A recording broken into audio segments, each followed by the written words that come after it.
Now, I've been basically silent for 2 weeks, visiting my mother through the hospital. My first love, my true love, the hurricane even took her. And now it's about me. I'm trying to get back to some normalcy. And I hear all the talk with the Haitian talk, and I've seen it. What y'all's talking about, I've known it for years. Y'all think y'all try to use the Haitian. I always tell people them Haitians smarter than most Bahamians. I know you don't want to hear that. Them Haitians smarter than all of y'all. The defense force, the police force, the immigration. Their mothers and fathers have taught them so well while our people trying to get that education and get that pretty look. The Haitian parents would make sure that their kids go in nursing, make sure that they're the defense force, make sure they are prime ministers, they make sure that they're ministers of social service, they make sure they're ministers of immigration, they make sure that they're in charge of the shanty towns. You imagine a minister who's a Haitian, married a Haitian, come from the Haitian family, in charge of the Haitians in the Bahamas, and we just sit there and twiddling our thumbs and saying it's okay. I've been watching this for years.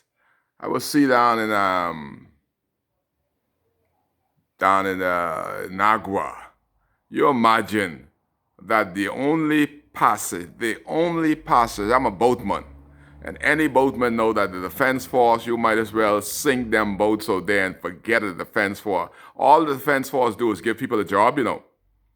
It's a useless, weightless organization. And then my member of parliament during the campaign, he would be bragging about he was serving his country. Darren, which country was serving? Y'all got a $40 million boat. The Haitians sailed by y'all with a 20-foot boat with 200 people on it for years. There has been more Haitian come to the Bahamas since the defense force has been spending $100 million on boat than ever in the history of this country. It must be somebody in the defense force that's a Haitian that's at the wheel and watching the drone and watching the radar and send y'all stupid Bahamian defense force officers to do something, and then they tell the Haitian, now it's time to pass. Now they're not watching. It has to be that. Because the Haitians still coming, still more sensible than all of y'all. You imagine. Nothing in Abaco. I was there yesterday, and I saw the fellas going by the mud, still going in the mud, digging out things among the dead bodies, the dead meat, the debris, and the fella bringing the stuff right by the way the fella purifying the water, and he's washing. I said, y'all the same fellas. My brother said, look at them that scrunching of them clothes.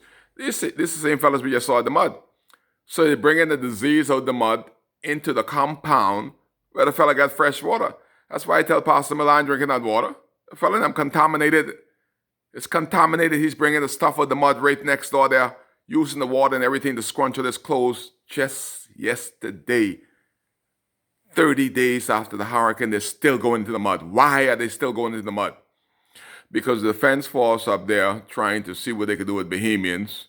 The police force, they're locking up Bahamians, slapping up Bahamians that went through a hurricane, and the Haitian got a free pass. But this is what I experienced just on the 31st of August. I'm in the mud. I'm on the dock trying to educate. The Haitian trying to cut my throat. I'm in the mud, in the road, in my taxi, in the Bahamas, on the government road, and the little brutes are stoning me. A couple days before that, I was at the dock. 20 little Haitian boys, they are a bunch of brutes on the Union Jack dock harassing tourists. So they was trying to sink this boat. I ain't sitting on them because I know they stink. They just stink. They ain't got no upbringing. Their parents just let them run wild in Marsh Harbor. They're like a bunch of wild animals just wild in Marsh Harbor. So they're on this mountain, but I'm right there, and they all going to one side trying to to sink this boat, but I don't know who boat this is. I ain't getting involved. There's more of them and they playing crazy. The police ain't on your side. Immigration ain't on your side. They're on the hot side of them. Listen, they are not even legal here and they're already terrorizing Marshall. I wonder who they're terrorizing now. So the boat happened to belong to Gates. Gates was by Collis. And Gates saw them trying to sink his boat. These boys are all under 14. So Gates came down there in a little black truck and started to talk. Man, they hit him 2 slap, 3 punch. And Gates and run down towards the mud. Gates came with their sort of radical on that truck, trying to knock him down. And this is what we got there. He tried to stone me. And every person, this is what I call the most ungrateful people that I've ever seen. There has to be some gratefulness in becoming a Bahamian citizen. And your parents ought to sit you down and let you know the struggle that they went through, the hardship, the near life situation to bring you on 100 of y'all on a 20-foot boat, thousands of miles away. And y'all haven't appreciated neither one of that because your parents may not have told you. But now you want to ridicule Bahamians that speak about y'all getting more out this country than Bahamians. Your schooling is free. Your education is free. After the hurricane, you pushed us around. You pushed us out in the elements during a 200-mile-an-hour wind so that we could get knocked on our head with the breeze. And y'all went into the shelters and took it over. When you got in the shelters, you're pissing on us, putting garbage on us at the government compound. Inside the clinic, you're leaving your feces in the building. You could go outside and do it, but no. We're trying to run Bahamians, so we're stooling on the floor right in the front of Bahamians, pissing on the floor in the front of Bahamians. Of course, Bahamians have to get out of there. So y'all took that over. You took over the 2 biggest places that remain in Abaco. We come into Nassau. Kendall Isaac Gym. Your air conditioned up all day, 3 meals a day. 99.9% is Haitian or Haitian Bahamian. Y'all don't want to be Bahamians. Y'all want to be a Haitian or Haitian Bahamian. You see, when people talk about Haitian, if you have a Bahamian passport, that doesn't include you. Take out your weapon, which is a Bahamian passport. You want to see something? See here? You might be talking about them Haitian, but I am a Bahamian. When last have either of y'all done that and being proud about being a Bahamian? You're proud about ridiculing the Bahamians. You're proud about telling the Bahamians how to act, how to live, and even you're telling the Bahamians how to speak in their own country. Do what I call reverse psychology.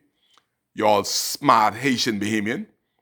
Ask yourself, could Kai Mills go in Haiti and act, speak, and behave the way y'all been acting? Could Bahamians go in Haiti and take over the shelter? Could Bahamians go in Haiti and take over 90% of the schools, the Haitian in Abaco was? The clinic, the beds in Nassau, go in the private, in the general area in Nassau. 80% of the bed is taken over by illegals who are having babies here. And y'all think Donald Trump is a fool. Donald Trump knows that we can't even detect Haitian in this country. Why should he let that happen in America? We ought to learn something from all nations that are trying to better the condition of their country. But y'all talking like we can't speak in this country. I like those Haitians that came ashore and appreciate what this country have done to them and done for them. But 99% are ungrateful, useless, and weightless and ought to go back to Haiti to grow Haiti. Since the Bahamas are so bad, make your way back. And you only happen because our government and our government officials are greedy, animals, and crooked and corrupt. They have no integrity. 90%, let me tell you this, 90% of y'all are corrupt in Abaco. 99%. You imagine 500 illegal vendors in Abaco, and the police are booking me every day and trying to put me before the court. And near Haitian, we got a restaurant, a bar, selling goods on the streets of the mud. Has never been brought before the court. And more and them playing top cops. And it got so bad that the law enforcement was going into Maxwell and stealing grocery, stealing fridge, stealing furniture, and putting them on the boat. Where's Commissioner Ferguson to put them in the front of tribunal? And suck their pension away from them, suck their uniform away from them, because they're a bunch of police cockroach. Whenever you see the white man, and I thank God for the white man and Marshall people that stood there and videoed these cockroaches in uniform. And guess what? Commissioner Ferguson, they ain't gonna do nothing. What are they gonna do? Do your job and get them off the force. You know who they are. The video evidence is so powerful.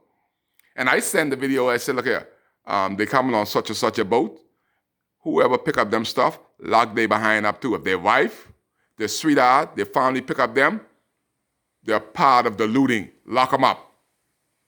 I ain't had no report on that yet. While Haitians trying to tell us how to act. You imagine 120 Haitians come on the boat the other day. No police, no immigration. Where are they going to stay? Where are they going to go? Into people's homes? Start to loot again? Y'all are so weightless as a government official. How could you let 120 people come home? I went there twice. I can't find nowhere to stay. So where are they going to stay? They're adding burden to the system. But you know what? You got ministers that are of Haitian descent. They tell them, hey, look here, before I tell Kai, go back to Abaco, we got 100 and some jobs going to be available. Y'all make sure y'all get them before Bahamians, eh? We gonna let y'all know. The clip came out that they have 100 and some workers that they needed 2 days after the Haitian got there. So somebody met with the Haitian in the government. I know it was Frankie Campbell or Johnson or the other one in charge of Shanty Towns. He met with the Haitians and on the little Haitian chat, because I know what they're saying, blah, blah, blah, blah, blah. I don't understand that. Y'all go to Abaco. We're going to have 120 jobs waiting on y'all. So they went ahead of the Bahamians. The Haitian was already on the ground in Abaco when the clip came out 2 days later. We need workers in Abaco. Come on, man. Bahamians need the water. But who are the people who are looking out for the 10th generation Bahamians like Kai Mills? Who? Where's IMP? Who is the spokesman for the people that has been displaced by hurricane? The Haitian benefited before the hurricane. They benefited during the hurricane. They are now being bodyguard, social service in there. Frankie already tell the social service people, do not let Kai inside there with that video. They stopped me at the gate. The police stopped me at the gate. The defense force stopped me at the gate. Kai cannot go inside no shelter, and I was in a hurricane. I am too much of a Bahamian to be in the shelter. It is for Haitian and Haitian Bahamians only. The benefits that are happening are for the Haitian and Haitian Bahamians. Y'all Bahamians need to suck it up and ask what you could do for your country, because this country ain't doing nothing for you. That is the F&M government to date. Kai cares. I'm coming at you and giving you information, accurate information, not no hearsay, talk say, see say, no say information. That is what I'm going to bring to you live on WCAY.